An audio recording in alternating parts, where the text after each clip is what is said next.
Bonjour, bonjour et bienvenue sur la chaîne de Nico63. C'est quoi qui vous dérange? Ou j'ai peut-être plus de barbe? C'est ça plutôt? C'est parce que j'ai plus de barbe. C'est parce que j'ai plus de barbe.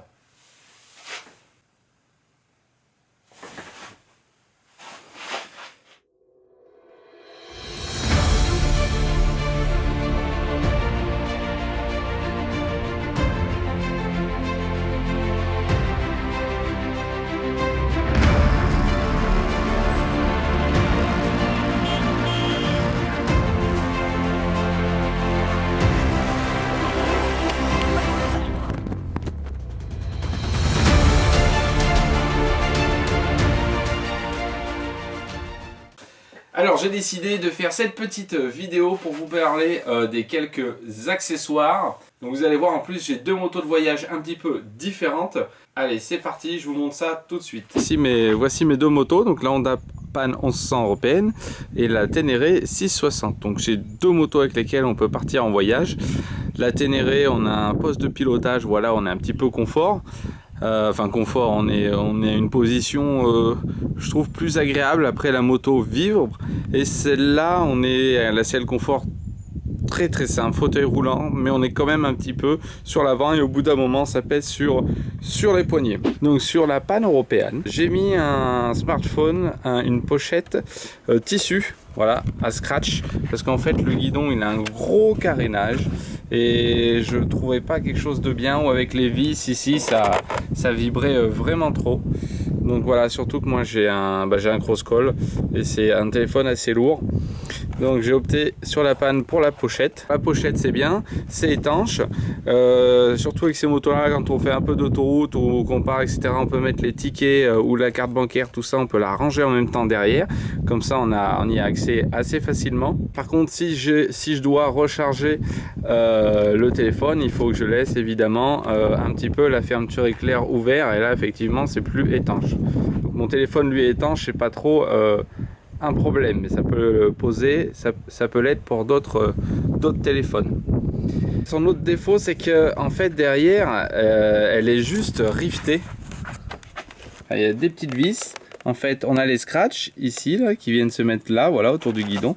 Et derrière, on a une petite plateforme avec quatre petites vis, voilà, qui vont tenir la pochette. Et ça, c'est souple. Voilà, c'est pas rigide du tout. Et du coup, comme on peut voir, mon téléphone est assez lourd et la pochette, il faut jouer un petit peu sur les scratchs pour orienter en fait son téléphone. Et quand on est assis dessus, on est quand même obligé de baisser la tête si on veut voir le GPS ou les informations routières. La Ténéré, j'ai opté pour un système différent. Donc là en fait c'est simple, c'est des petits bras qui sont assez souples, et on va venir mettre son téléphone dans les encoches. Voilà, et après avec une petite roulette, et qui va venir en fait simplement resserrer les pattes ici sur le téléphone, et après franchement c'est bien fixé. Voilà, là on a un autre petit système derrière. Sur la Ténéré on avait un petit tube qui passe, la petite roulette, et là la petite gâchette qui permet d'ouvrir les pinces. Ce que j'aime bien sur ce système, c'est que même une fois fermé, en fait les pinces elles sont souples. Donc si on veut, là je tire dessus, simplement je peux déclipser le téléphone.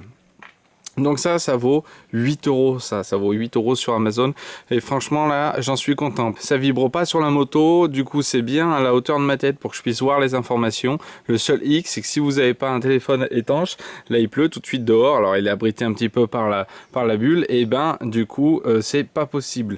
Pareil, il vous manque la petite pochette, on peut glisser des petites choses derrière, et sur ce principe là on ne peut pas. Je rappelle qu'on est quand même sur quelque chose qui vaut 50 balles là-bas, et ici on est à moins de 10 euros pour ce support.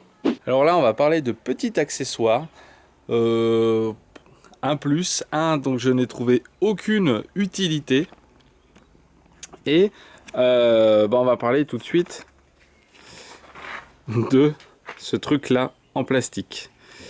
Donc ça je l'ai acheté pour aller plus avec la panne, qui a plus de chances de faire de l'autoroute.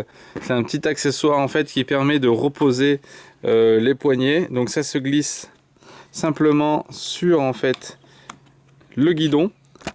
Voilà, et au mieux d'avoir le poignet en fait toujours fermé, on appuie juste avec la paume de la main. Voilà. Dans la ligne droite, ça permet de reposer. Personnellement, moi je m'en suis jamais servi.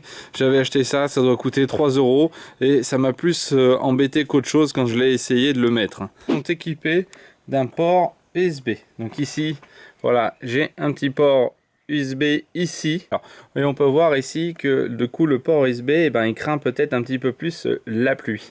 Il est moins abrité que l'autre. Moi j'ai privilégié un port USB avec un petit capuchon. Voilà, il a double port. Ça permet, s'il y a un petit peu d'humidité, de pas toujours enlever ça, parce qu'à force d'enlever régulièrement le port de l'allume-cigare, à force, eh ben, on abîme la prise.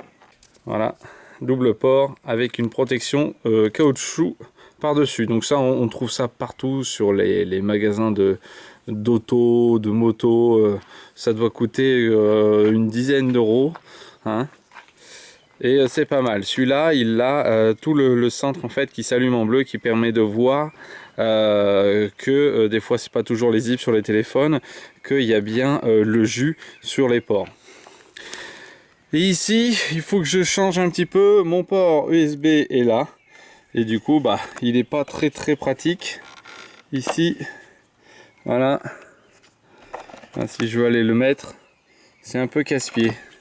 Donc ça, c'est une des choses qu'il faut que je change sur cette moto d'emplacement, et que je fasse une petite patte qui va venir se relier ici sur cette vis, et comme ça il sera simplement posé comme ça, et ce qui sera plus simple parce qu'il sera fixe quand je voudrais brancher, parce que là il y a tout qui bouge franchement. Enfin non, il est juste mis sur des colsons.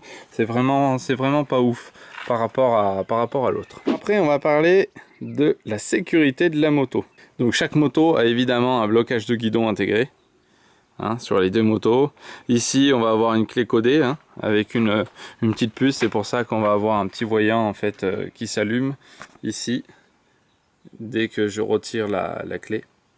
Et sur l'autre on n'a rien, on n'a que le blocage de guidon. Donc je peux vous dire que celle-là, tout plein fait, elle fait 330 kg, donc pour la soulever dans un camion, faut y aller. Enfin moi j'ai un petit bloc disque Ecera. Franchement je l'ai eu en promo, ça vaut 120 ou 130 €. Il est en Bluetooth et on a une petite application sur le téléphone. Je vais vous montrer. Alors on peut choisir, on va pouvoir régler en fait le volume de l'alarme, la sensibilité, etc. Mais au final, dès qu'on s'éloigne de 20-30 mètres de la moto, ça se déconnecte du téléphone. Donc franchement, je vois pas l'utilité de l'appli sur le téléphone. Après, l'alarme, elle reste toujours connectée dessus. Tac, je mets mon bloc disque sur la moto. Voilà, mon bloc disque est opérationnel. On vient d'entendre le bip. Vous embêtez pas avec le cordon, ça c'est juste pour le signaler que j'ai mis le bloc disque sur la moto et pour pas l'oublier. De toute façon, l'alarme me le rappellera. Donc là, on vient entendre qu'elle était du coup connectée en opérationnel. Si je donne un coup ou que la moto a une secousse, elle va avoir des bips de dissuasion, de décompte jusqu'à l'alarme. Et pour l'éteindre, je vais devoir du coup rentrer la clé et déverrouiller le bloc disque. Et après, je vais vous montrer avec l'application. Donc, on va voir tout de suite. Voilà. Allez, premier bip. La bip de décompte, il y en a 5. Donc, soit la personne s'éloigne de la moto et ça se met à sonner. Voilà. Pour déverrouiller, j'ouvre simplement. Sincèrement, ça fait une demi-heure que je bataille pour le connecter à mon téléphone, parce que je me sers jamais de la connexion de l'appareil, puisque de toute façon on le connecte, ça sert juste à régler le volume de l'alarme, à régler la sensibilité, et puis et à être prévenu sur le téléphone si on est à 10 mètres. Si on fait plus de 10 mètres, ça se déconnecte du téléphone, c'est terminé. Donc voilà, donc là impossible de retrouver le code pour le connecter, ça veut pas l'associer avec mon téléphone. Voilà, donc finalement, je vous en montrerai pas plus. Voilà, ça sert uniquement de bloc disque avec l'alarme. Vous avez vu, si on touche la moto, il se met à sonner. Voilà, ça dissuade un petit peu. Franchement, est-ce que ça vaut, je crois, est-ce que ça vaut les 120 ou 130 € que j'ai mis dedans? Pour moi, pas du tout. Et voilà, si vous avez acheté un bloc disque, franchement, fuyez celui-là ou achetez un bloc disque normal. Ça, franchement, je vous le déconseille. Bon après, voilà, au niveau de la bagagerie, ils ont des bagageries différentes, ça n'a rien à voir. Ici, on a des top cases alu avec un litrage vraiment qui est avantageux. Honnêtement, on rend beaucoup plus d'affaires dans ces top cases là que dans celle-ci. Après, celle-ci, ce qu'on voit pas, c'est qu'elle rentre quand même à l'intérieur de la moto. Elles font corps avec la moto et j'arrive quand même à rentrer un casque intégral à l'intérieur de chaque valise. Par contre, après on met plus rien d'autre. Ici on peut rentrer un casque intégral juste dans le top case du milieu. Après ces top cases là ils s'ouvrent vers le haut et franchement pour le chargement et quand on veut défaire, avoir accès à des affaires sans à chaque fois défaire la valise, c'est quand même mieux que ici. Ces top cases en fait ils vont s'ouvrir comme ceci. Et c'est vrai que c'est pour cela on a les petites sangles qu'à chaque fois si vous n'avez pas calé vos affaires, et ben ça tombe.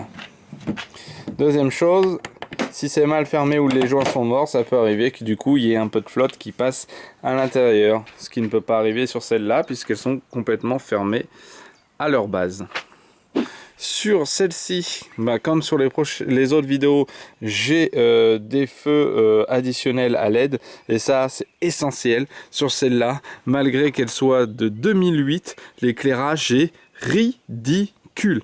Franchement, c'est limite dangereux, c'est vraiment nul l'éclairage qu'ils ont fait sur la Ténéré. Donc pareil, je vais changer ces ampoules et je vais les passer aussi en LED. Sur celle-là, franchement, on a un éclairage qui est gros, qui est pas mal. Il n'y a rien besoin de rajouter. Et voilà, en plus ça lui ferait moche de rajouter, il y en a ils le font. Moi j'ai pas du tout envie. Celle-là par contre c'est vraiment primordial si vous voulez rouler avec et rouler un petit peu de nuit. Hein. C'est là par rapport à l'autre, elle a aussi les poignées chauffantes. Donc ça, les poignées chauffantes, moi je suis en Auvergne, l'hiver, c'est vrai que si on roule, bon ça sert un peu, surtout qu'ici elle a les protections qui coupent un petit peu le vent. Et c'est pas mal. Alors ces poignées chauffantes là, bon j'en suis pas hyper fan. Elles marchent très très bien par contre. Hein. Moi je me mets à 40%, ça me chauffe déjà. On a plusieurs réglages hein, ici. Tac, 30, 40, 50, 75 jusqu'à 100%. Franchement, et à 40, on est déjà pas mal. Elle a un petit système de sécurité, c'est-à-dire que si vous l'oubliez de l'éteindre et que la moto est arrêtée, au bout de quelques minutes, ça va se couper tout seul.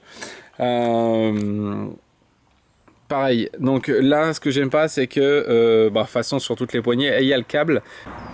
Et ici, il faut que je les redémonte parce qu'elles ont dû monter avec de la graisse. Ce qui fait que dès qu'elles chauffent de trop, eh bien, la poignée, elle tourne et au bout d'un moment, le câble se tend et j'ai du mal à tourner l'accélérateur. Donc surtout, ne montez pas vos poignées chauffantes avec du WD-40 etc. Vous utilisez du savon. Parce qu'au moins, le savon, lui, va sécher. Quand la poignée, elle va chauffer, eh ben, elle ne tournera plus.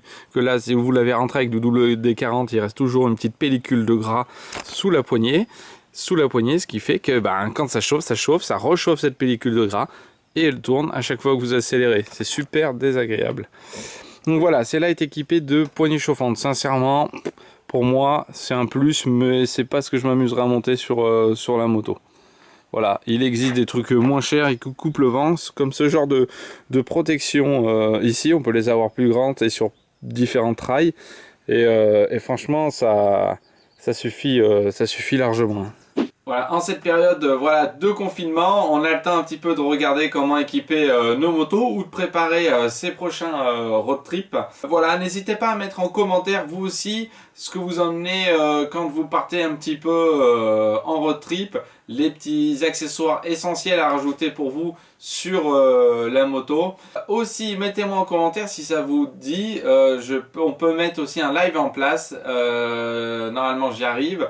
La connexion se passe bien et on peut faire ça aussi, des petits lives dans la semaine, ça c'est possible. Dites-moi aussi si vous êtes intéressé, si je vous fais une vidéo aussi sur mon équipement de motard, voilà, c'est-à-dire les casques, sur mon casque comment il est équipé. J'ai aussi un intercom Sena aussi, donc je peux vous parler.